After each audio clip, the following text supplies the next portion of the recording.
This is a lovely benefit to finally have someone, a researcher in the room who actually know the answers and have the evidence. So bless you for being here. Thank you for that. I'm very curious where you think these worldviews come from, where we have the two things, the shame about AI and the hiding our usage of it, and also the assumption that people, when they're not working right in front of you, are not working. I'm wondering where those come from. I also do appreciate that those aren't quite the way the media might portray it. It seems very black and white, both of those issues. I really like that you're painting a much more complex picture that I wouldn't have thought that young people wanted to work in the office at all. I was surprised by that too. Yeah, I'm very intrigued by that. So yeah, I'm curious what you think the origins, worldviews of those things are from what you've spoken to people about. So we're still working in an industrial age model of working.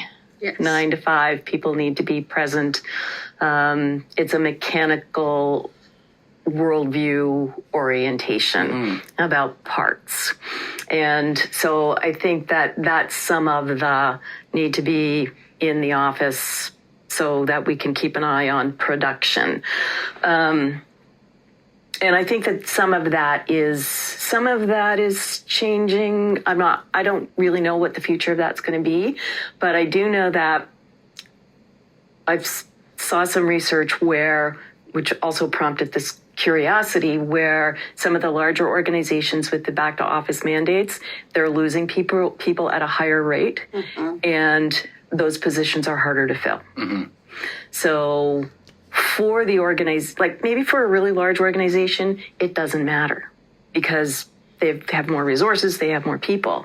But for smaller and medium-sized organizations, that becomes a real factor in terms of recruiting and retaining people. So I think that we'll see some changes around that. And in the desire to hide AI usage or anything else like that, I come back to this great term, psychological safety, which is a relatively new term. I just did some respectful workplace sessions for a local company, and that was part of the thing. And I kept saying to people, have you heard this term? And most people, they haven't heard the term at all. But it really is this idea that I can show up at work, I can say what I need to say without fear of being reprimanded or disciplined, that it is welcome, I can challenge things. And in so doing, we all learn we're all in a more inclusive space of belonging, and we recognize that our decision making is better. So I think you mentioned earlier about intentional workplaces. When we talk about workplace culture, like if you're not intentional about it, you get what you get. And you might not like what you get. And I think that's a part of I'm afraid to tell people that I'm using AI because there's no policy, there's no leadership on it, and I don't want to stop using it. And there's some research, we didn't come across this specifically in our conversations, but there's some research that says, I don't care if I'm using it wrong. I'm still going to use it.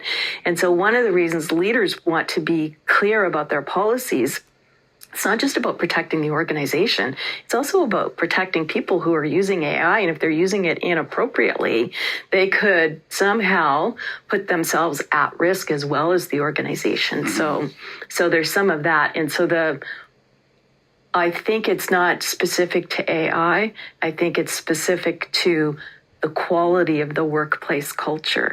And if that workplace culture is not inviting conversations around any idea around conflict, then people are going to have more of a tendency to hide their usage. This is very interesting. I think we're a bit of an example of this here, because I mean, with the clients that we work with, psychological safety is the number one priority coming in the door. It has to be.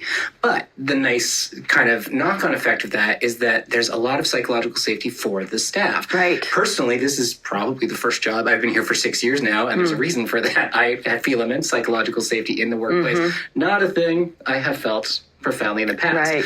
When we started and I'll use the term playing around with AI because I read your report and you were talking about they had the sandbox days at some companies where everybody on the team was just really just playing with AI to figure out what they could do. And I thought that was fantastic that was implemented as a strategy, because that's something we just did sort of by accident here at the staff. Everybody started using ChatGPT around the same time. And we're just going into each other's offices, including the CEO's office, and getting excited about the different things that we can do.